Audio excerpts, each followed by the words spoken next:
Hey, my name is Kurt. I own Inspections Over Coffee, and sometimes we get asked, like, there's some I shouldn't say we get asked. There's confusion. Like sometimes people think you could only franchise like restaurants. Most people have heard the term like in response to like McDonald's, right? But you could kind of franchise anything.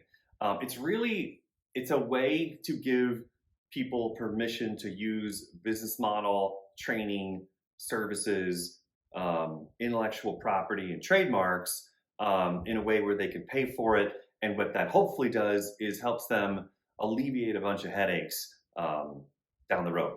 So, in the terms of a McDonald's, they tell you exactly how to build a building. I think now I know they did it back in the day. I think they still do it. Like they actually own the land that you build the building on.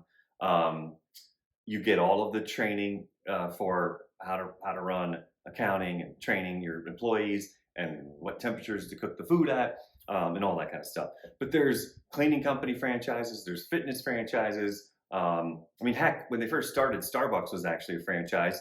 You might have heard the story that Magic Johnson owned like 100 Starbucks, and then at some point, Starbucks said, "Hey, you know what? We're not going to do the franchise model anymore. We're buying all those back," and they bought all of them back. So in the home inspection industry, when you're looking at a franchise model, what it should mean, I'm not saying it always does mean, is that basically in my opinion, you have a higher chance of success because you should have all of the systems, tools, training, and knowledge to not make the mistakes that most inspectors make, at least half that aren't even in business 2 years after getting their home inspector license. So the franchisor, in this case me, with that basically, and again, whether this was fitness or cleaning or plumbing or whatever, is basically when you have developed all the systems on your own to become like above average successful, then what you might do is if you want to basically spread that to the world and get paid for doing so, you will set up all the training, you will set up all the documentation, all of the things and systems, and let's just say in the inspection world, you got to have templates, you got to have marketing, you got to know where to go get clients from, you got to have emails that go out, you got to have all the systems for the emails and the texts that the clients will get. How do you get paid? And so basically, if you do that right, then what you do is you create this. If you might have seen it if you're watching this video, anywhere from 150 to 250 page federal document, which is called a federal disclosure document, where basically we have to legally lay out everything that we think might happen as you're starting your business. Because from their point of view, you are making an investment, no different than all the paperwork you sign when you go to your financial advisor and buy a mutual fund, or you're a special investor and you want to go work with a hedge fund. There's special documentation that says, hey, we're telling you exactly what you're getting yourself into. No secrets here. We're not going to pull the rug out from under you. And you agree and understand exactly what all this is going to look like.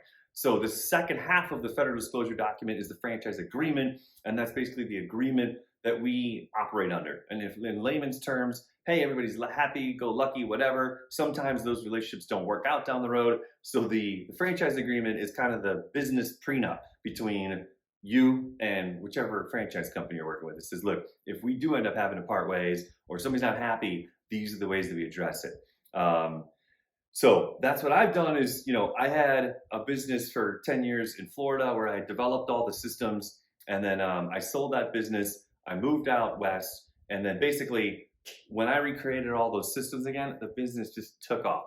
Over 200,000 in revenue year one, I think 375 year two, 550-ish year three. And again, you can see all these numbers, 750. And like last year, I sold my half, but it's still a franchise. It did 1.55 million. Again, all the same systems that we've already proven to that work. So in the franchise world, a lot of times you'll hear the terms ZOR and Z.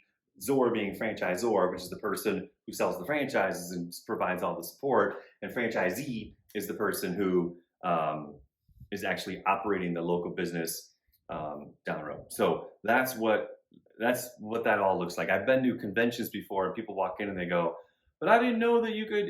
I mean, there's a franchise for everything. I mean, and you got to be careful though. Some of them are just a shell. Somebody created a name and a brand, and they're like, and they just don't provide a lot. So watch out for that. If it's a fitness one, everybody wants to have a fitness franchise. So that'd be one example. Some of them are super successful though. So I hope that helps you understand the difference between a franchise, a franchisee, and a franchisor. And I hope you're enjoying all these FAQ videos.